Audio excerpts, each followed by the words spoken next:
South Africa's health and safety stats for the mining industry in the past year are an improvement from previous years. To talk to us about this and the concept of zero harm, we are joined by Thuthula. Thuthula, thank you so much for your time. Let's get into those safety stats, those health and safety stats for 2024. As I mentioned in my intro, there was a marked improvement. Yes. What can we attribute it to? As you say, we have had quite an improvement of about 24% on the safety side, 17% decline on health, and it's a collective effort. We always say that our success lies with our tripartite approach, which is the Mine Health and Safety Council, where we have the state, organized business, organized labor, in terms of the policies that we push through and also the initiatives that we are driving there. But most importantly, we then have at an industry level, led through Minerals Council, South Africa, which is the industry body representing the mines. We do have a number of initiatives. On the safety side, we have Khumbule Khaya, which is about CEOship. It's about leadership. And that has been the biggest driver, where our CEOs actually own and take responsibility and prioritize health and safety. And this is done practically. At an industry level, we have what we call the CEO Zero Harm Forum. It meets now monthly. It used to be quarterly, where they would have these meetings to review, our progress on health and safety.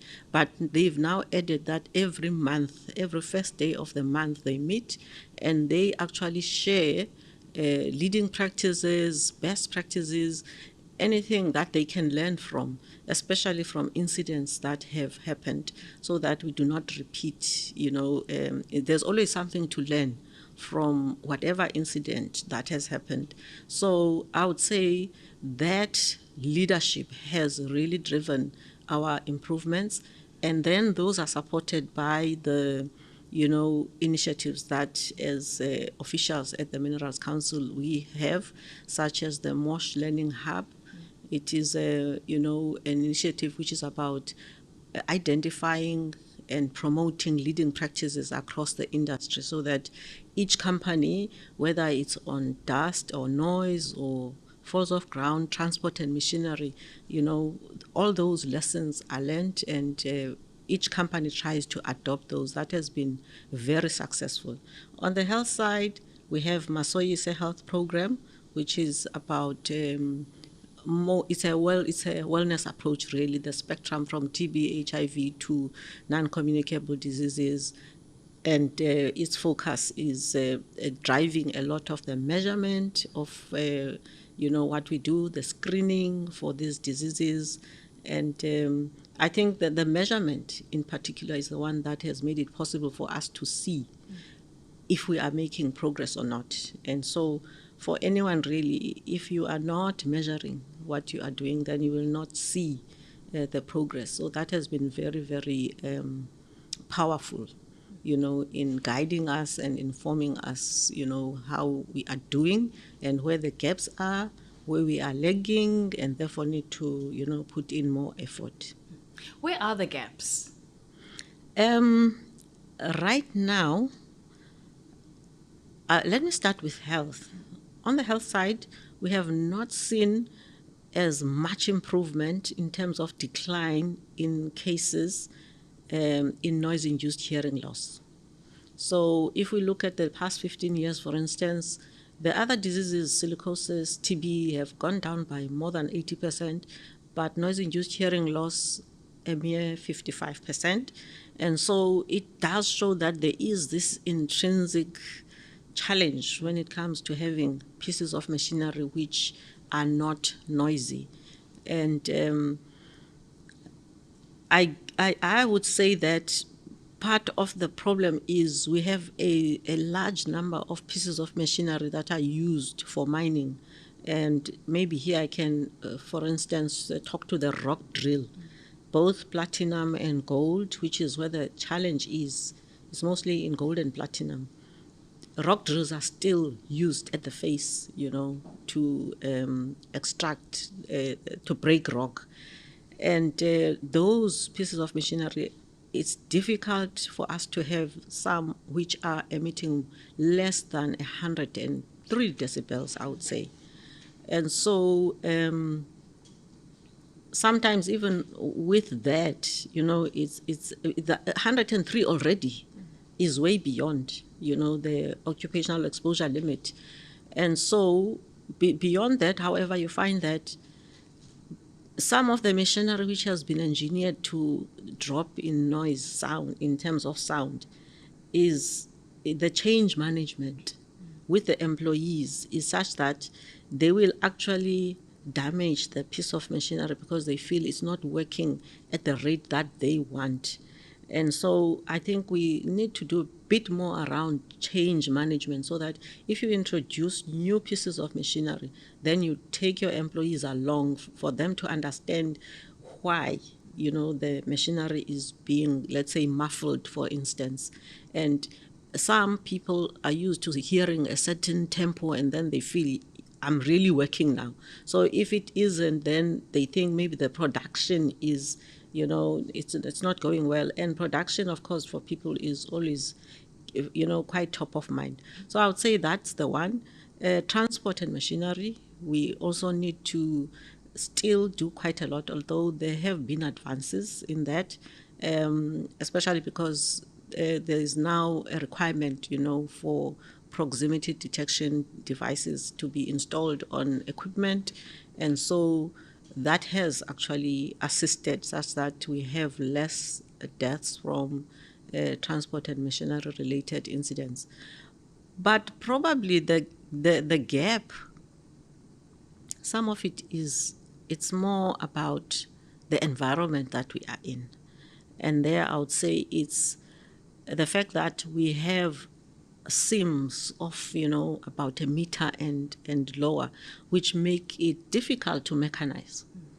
Because if we actually didn't have so many people, then we could make big strides. I mean, mines which are mechanized have far less accidents, than the ones which are labor intensive. So that's the fundamental challenge now, where we've got older mines, not mechanized, needing people, and therefore it means now you really need to rely on people.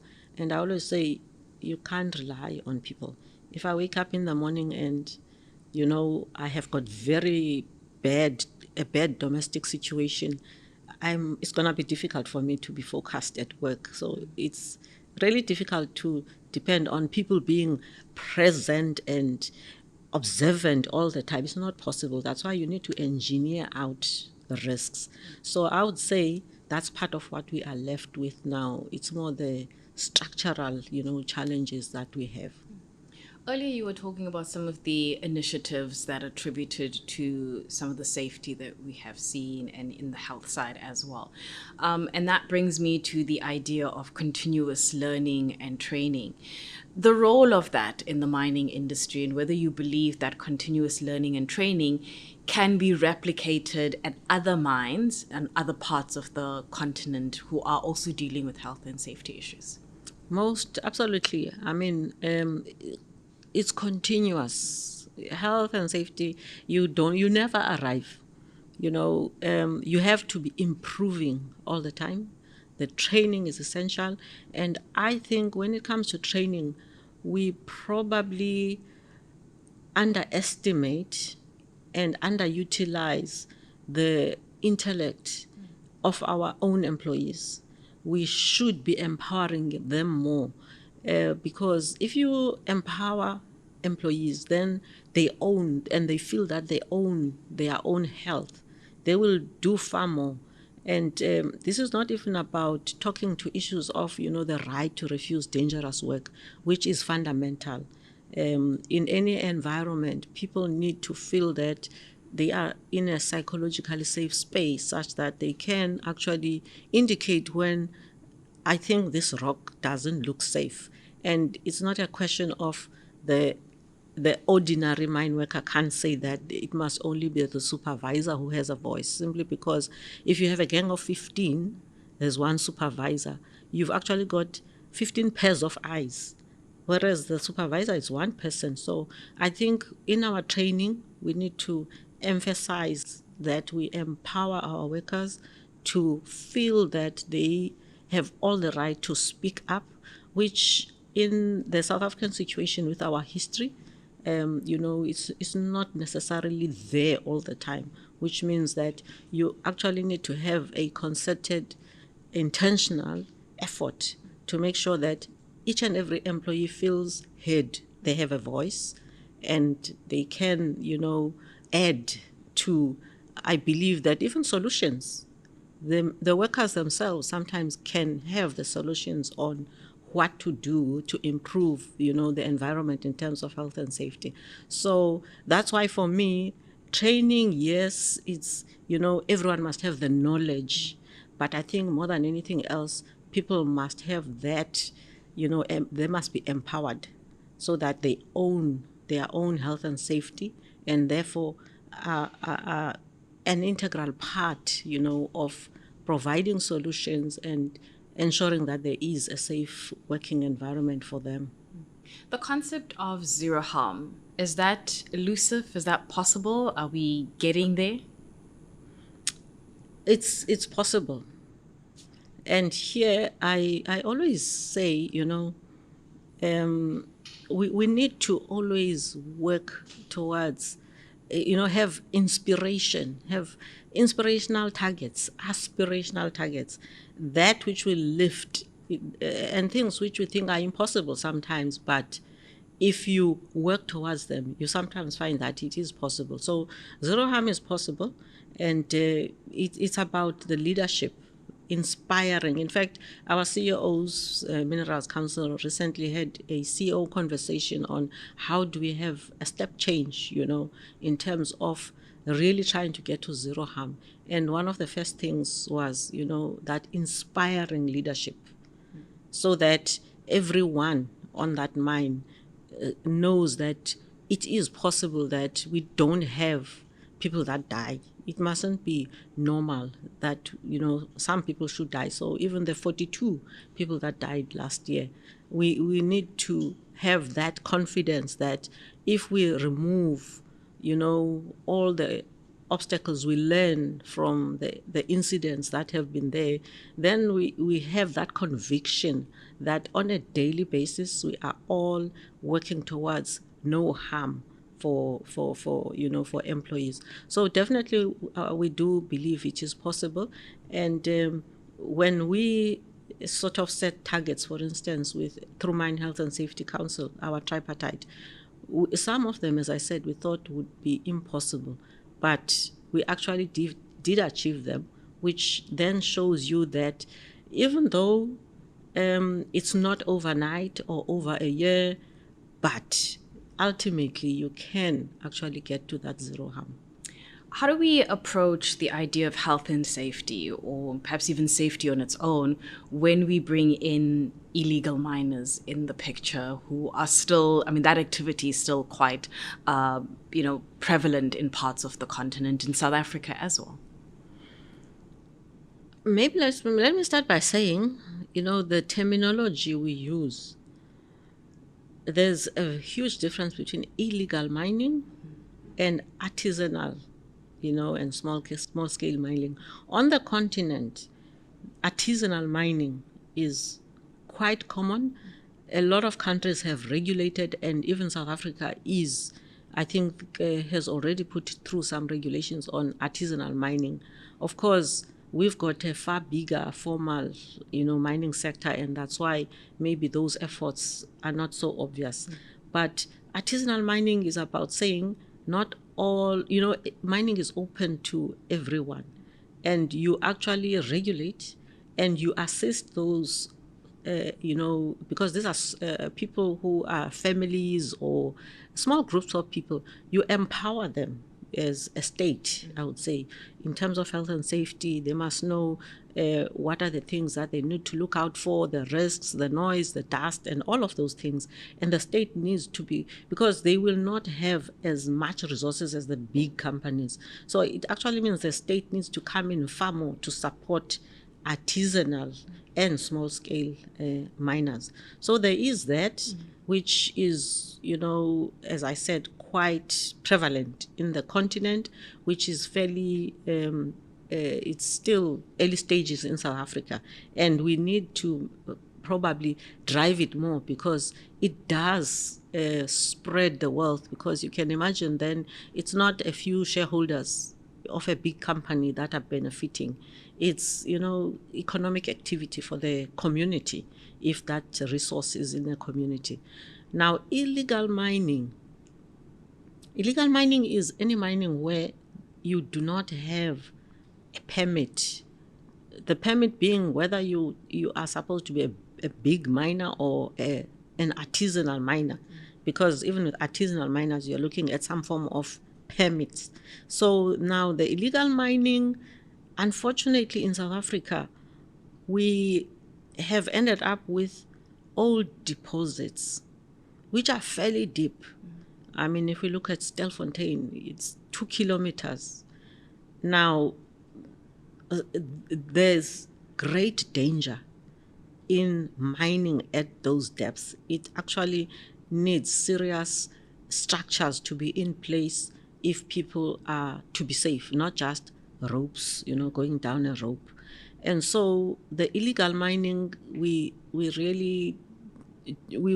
say it's not something that is to be encouraged at all.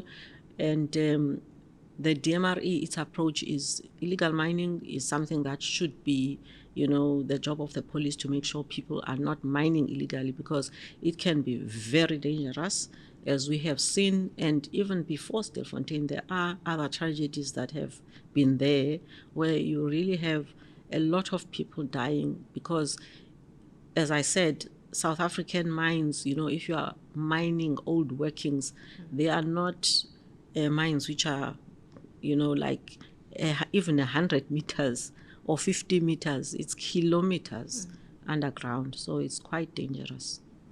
If you had to imagine the idea of future-proofing the mining industry, what does that look like for you? Future-proofing starts for me by saying what's there in the future. How do you make sure the industry is ready for that future? And I would start with women. There's more, women who used not to work underground, they are now working, which means then you need to ensure that the environment is, it's accessible for women in terms of, in all respects,